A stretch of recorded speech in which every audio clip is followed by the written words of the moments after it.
I yoga der arbejder vi nogle gange med bandhas.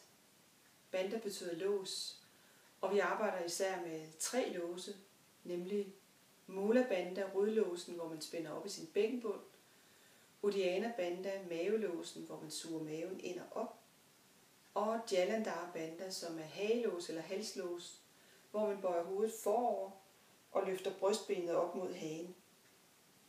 Og man kan bruge de låse på forskellige måder i stillinger og mellem stillinger. Og der er mange forskellige praksiser med låse. Men hvis man sætter de 3 låse sammen til en øvelse, så hedder øvelsen Mahabandha, den store lås.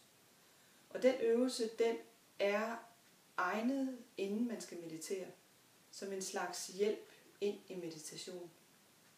For mig der gør det en kæmpe forskel, om jeg bare sætter mig ned og forsøger at meditere, eller om jeg lige laver enten en pranayama-øvelse eller Mahabandha. Mahabandha er en simpel måde at få ro på. Først så vil jeg vise den, mens jeg beskriver, hvad jeg gør, og så bagefter vil jeg gentage øvelsen, hvor jeg dikterer den for jer, så I kan prøve at lave den selv. Så jeg sætter mig i en eller anden form for meditationsstilling, sådan som jeg nu kan sidde. Man kan også godt lave den på en stol, men man gør, hvad man bedst kan. Og så starter jeg med at ånde let ind, og så ånder jeg helt ud, tømmer mig for luft, holder vejret ude, laver Mula Bandha, spænder i bækkenbunden, Uddiyana Bandha, suger maven ind og op, og så holder jeg låsende, mens jeg ånder let ind i brystkassen. Holder vejret inde, mens jeg bøjer hovedet forover, Jalandhara Bandha. Så holder jeg låsene, så længe jeg kan holde vejret, og når jeg ikke kan holde vejret længere, så løfter jeg hovedet og slipper låsene i en udånding. Og sidder et øjeblik, før jeg gentager øvelsen 2 gange mere. Og så efter 3. gang, så fortsætter jeg med at meditere, hvis det er det, jeg skal. Men du kan også godt lave øvelsen bare som en selvstændig øvelse.